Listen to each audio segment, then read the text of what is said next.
Вратата на Европската унија е отворена, но Македонија мора да работи на реформите, вели евроамбасадорот Михалис Рокас.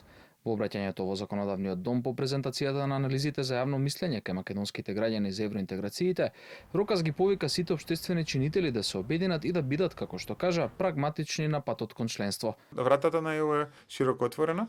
Сметам дека во овој момент е неопходно земјата да се обедини, владата, опозицијата, собранието, граѓанското општество, бизнисите, младите, да бидат прагматични, да ги забрзат реформите и ви гарантирам дека ако ова се случува, без оглед на тоа што граѓаните мислат дека има проблеми за пречки кон пристапувањето, ќе се нанесат овие проблеми.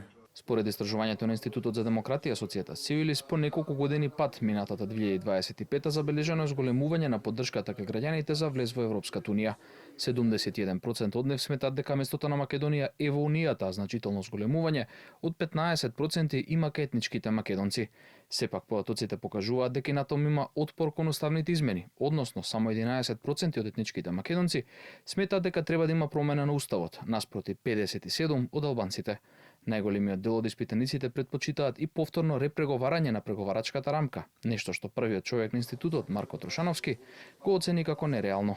71% оваа година луѓе го поддржуваат членството на Македонија во ЕУ, односно би гласале доколку утре се одржи референдум. Токму геополитичката несигурност придонесува за тоа да граѓаните се наклонуваат кон опцијата која што сметаат за најдобра, тоа е Европската унија. Околу 1/4 граѓани сметаат дека Македонија треба да работи на промена на таа рамка, нешто што е резултат на претходните насоки кои што политичките партии ги давале на јавноста, меѓутоа нешто што за жал е прилично невозможно да се направи. Податоците според претседателот на Комисијата за европски прашања Антонио Милошовски се доказ дека нема дилема за членството во унијата како цел, но прашањето било како да се стигне до тоа со, како што кажа, менливите услови.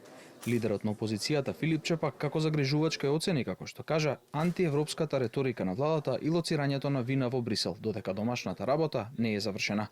Истражувањето, инаку како што информира од институтот, било спроведено преку теренска работа во периодот од 22 октомври до 5 ноември минатата година, на примерок од 1003 испитаници.